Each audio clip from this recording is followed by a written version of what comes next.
रात के 11 बज चुके हैं। गांव की गलियों में सन्नाटा पसरा है। केवल सड़क के किनारे स्थित रामू काका के ढाबे पर एक पीली बत्ती टिमटिमा रही है।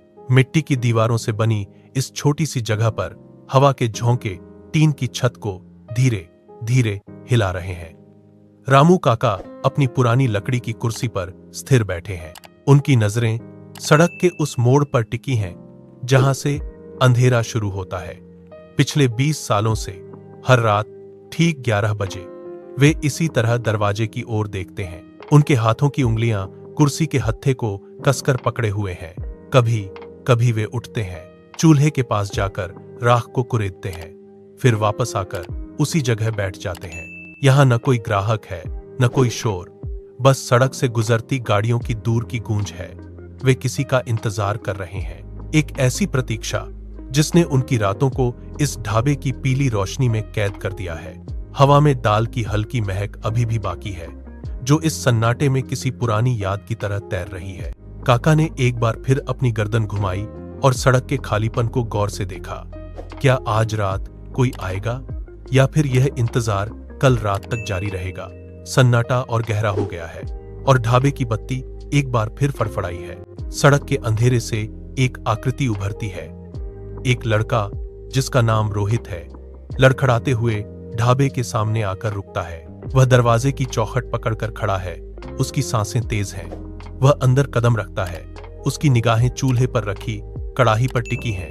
रोहित कांपती आवाज में कहता है, काका, मेरी जेब खाली है पर भूख बर्दाश्त नहीं हो रही।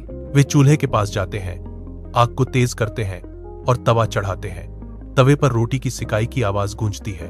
काका एक थाली निकालते हैं, उस पर गरम दाल और रोटी परोसते हैं। वे थाली रोहित के सामने वाली मेज पर रखते हैं और कहते हैं, बेटा, इस ढाबे पर पैसे नहीं, सिर्फ भूख देखी जाती है। काका एक तरफ खड़े होकर उसे देखते हैं। उनके चेहरे पर कोई भाव नहीं, बस एक स्थिर शांति है। रोहित के हाथ अभी भी कांप रहे हैं, लेकिन वह रुक नहीं रहा। काका पास रखे पानी के लोटे को भरते हैं और रोहित की ओर बढ़ाते हैं। रोहित पानी का गिलास थामता है। उसके गले में घूंट उतरते ही उसे थोड़ी राहत मिलती है।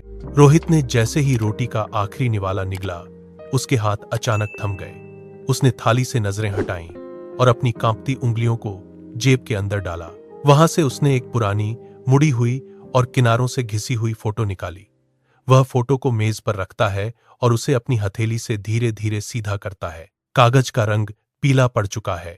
रोहित की सांसें भारी हो गई हैं। वह फोटो को काका की तरफ सरकाता है। उसकी आंखों से आंसू छलककर मेज की लकड़ी पर गिरते हैं। वह काका की आंखों में सीधे देखते हुए कहता है, काका, 20 साल पहले मैं भी इसी तरह भूखा यहाँ आया था। आपने मुझे तब भी ऐसे ही खिलाया था। मैं वही बच्चा हूँ जिसे आपने अपना बेटा मानकर रास्ता दिखाया था। कलछी फर्श पर गिरती है और एक तीखी धातु की आवाज गूंजती है। काका अपनी कुर्सी से उछलकर खड़े हो जाते हैं। वे रोहित की ओर बढ़ते हैं। उनके कदम लड़खड़ा रहे हैं। वे झुककर फोटो को गौर से देखते हैं। फोटो पर बनी धुंधली आकृति और रोहित का चेहरा दोनों एक दूसरे से मिल रहे हैं। ढाबे की पीली बत्ती अब पहले से ज्यादा कांप रही है। काका के चेहरे की मांसपेशियां फड़क रही हैं। उन्होंने अपना हाथ उठाया, लेकिन उसे रोहित के चेहरे के पास ले जाकर रोक दिया। हवा थम गई है। रामू काका की उंगलियां फोटो के किनारों को छूती हैं। वे अपना सिर उठाते हैं और रोहित की आंखों में देखते हैं। 20 साल की स्मृतियां एक साथ उनके चेहरे पर उभर आती हैं। काका की सांसें तेज हो जाती हैं। वे एक कदम आगे बढ़ाते हैं और रोहित के कंधों को अपनी पकड़ में ले लेते हैं। रोहित के चेहरे की रेखाएं और फोटो की धुंधली तस्वीर एक हो जाती है। काका के गले से एक दबी हुई सिसकी निकलती है। वे रोहित का हाथ थामते हैं और उसे अपनी ओर खींचते हैं। रोहित अपनी कुर्सी से उठ खड़ा होता है। दोनों के बीच की मेज अब कोई बाधा नहीं है। काका अपने दोनों हाथ रोहित के चेहरे पर रखते हैं। वे रोहित को अपनी छाती से लगा लेते हैं। काका की आंखों से आंसू बहकर रोहित के कंधों पर गिरते हैं। रोहित फुसफुसाता है, काका, मैं अब कहीं नहीं जाऊंगा। मैं आपका बेटा बनकर यहीं रहूंगा। 20 साल का इंतजार, वह तन्हाई और वह खाली कुर्सी, सब कुछ इस एक आलिंगन में पिघल जाता है। उस रात ढाबे की पीली बत्ती नहीं बुझी। रामू काका ने चूल्हे की आग को बुझाने के लिए हाथ बढ़ाया, लेकिन रुक गए। उन्होंने लकड़ी की कुर्सी को वापस अपनी जगह पर रखा और रोहित के साथ मिलकर मेज साफ करने लगे। ढाबे की मिट्टी की दीवारों के बीच अब सन्नाटा नहीं, बल्कि बर्तनों की खनक और धीमी बातचीत की गूंज है। काका ने रोहित को आटा गूंथना सिखाया। रोहित ने काका के कंधे पर हाथ रखा और दोनों ने मिलकर अगली सुबह के लिए तैयारी शुरू कर दी।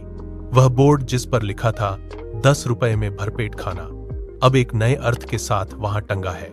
ढाबा अब सिर्फ एक दुकान नहीं, एक घर बन चुका है। खिड़की से आती ठंडी हवा अब काका को परेशान नहीं करती। उन्होंने एक और रजाई निकाली और रोहित को ओढ़ा दी। 20 साल की प्रतीक्षा का अंत हो गया है। सुबह की पहली किरण जब ढाबे की टीन की छत पर पड़ेगी, तो वह एक परिवार के साथ जागने की शुरुआत होगी।